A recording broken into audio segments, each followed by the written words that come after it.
Dans le programme éducatif Accueillir la petite enfance, la structuration des lieux fait référence à l'aménagement de lieux fonctionnels et sécuritaires, ainsi qu'à l'organisation de l'espace et la disposition du mobilier et du matériel. La structuration des lieux fait également référence à du matériel de jeu sécuritaire, en bon état et qui est approprié au stade de développement des enfants. Mais comment favoriser une réelle égalité des chances et proposer aux enfants de votre groupe ou de votre milieu de garde une socialisation non stéréotypée?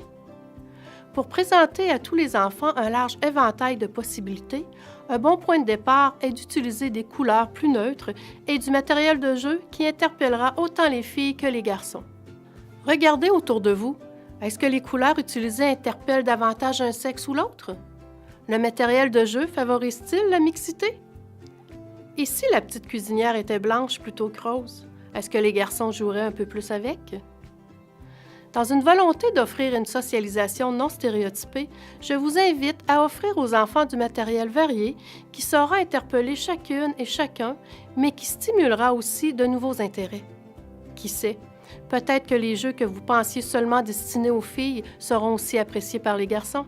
Comme éducatrice, éducateur ou responsable en service de garde, vous avez, avec les parents, cette responsabilité d'encourager une diversité dans les choix.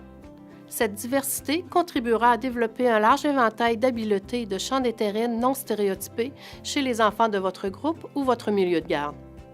Véritable reflet des activités domestiques et professionnelles des adultes, les jouets contribuent à l'apprentissage des rôles sociaux. Ils doivent permettre à l'enfant de se projeter dans une multitude de rôles, même les moins traditionnels, et de progresser dans toutes les sphères de son développement. Les jeux d'imitation et de poupées, souvent proposés ou choisis par les filles plutôt que par les garçons, développent davantage la dimension langagière et sociale. Les jeux de construction ou les jeux vidéo, étant davantage proposés ou choisis par les garçons, développent la dimension physique et motrice, en plus d'améliorer les compétences visuo-spatiales. D'un côté comme de l'autre, les enfants ont une foule de compétences à aller chercher dans les activités traditionnellement réservées à l'autre sexe. Il vous faut corriger l'impression qu'il existe des activités et des jeux de filles et d'autres de garçons. La revue Protégez-vous a produit un excellent article à ce sujet. Je vous invite à consulter le guide annuel 2015 « Jeux et jouets » pour en apprendre davantage. Pour vous aider à déterminer le caractère stéréotypé des livres et des jouets que vous offrez aux enfants de votre groupe ou de votre milieu de garde, nous vous proposons le document intitulé « Les livres et les jouets ont-ils un sexe ?» Les critères d'évaluation proposés dans cet outil sont le public cible, soit l'apparence générale du livre et jouet, les couleurs utilisées. La représentation des personnages. Quel type de personnages retrouve-t-on? Quelles sont les images utilisées? Sont-elles stéréotypées ou non? Les thèmes et les valeurs. Quels messages sont véhiculés dans le livre ou par le jouet? Les activités parentales et tâches domestiques. Quelles tâches sont proposées ou mises de l'avant dans le livre ou le jouet? Les métiers et les professions. Est-ce qu'on campe fortement dans le texte ou les images qu'il existe des métiers de femmes et des métiers d'hommes? Renforce-t-on les stéréotypes sexuels? Les qualités des personnages. Utilise-t-on des attributs stéréotypés pour qualifier les personnages? Enfin, voici d'autres trucs pour favoriser une plus grande égalité entre les filles et les garçons de votre groupe ou votre milieu de garde.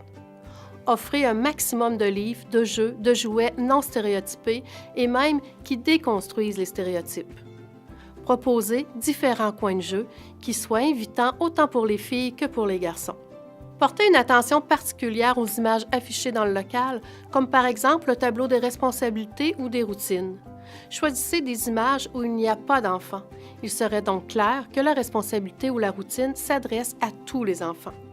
Limitez le matériel issu de commerces de grande distribution qui utilisent beaucoup le rose et le bleu, renforçant ainsi les stéréotypes sexuels.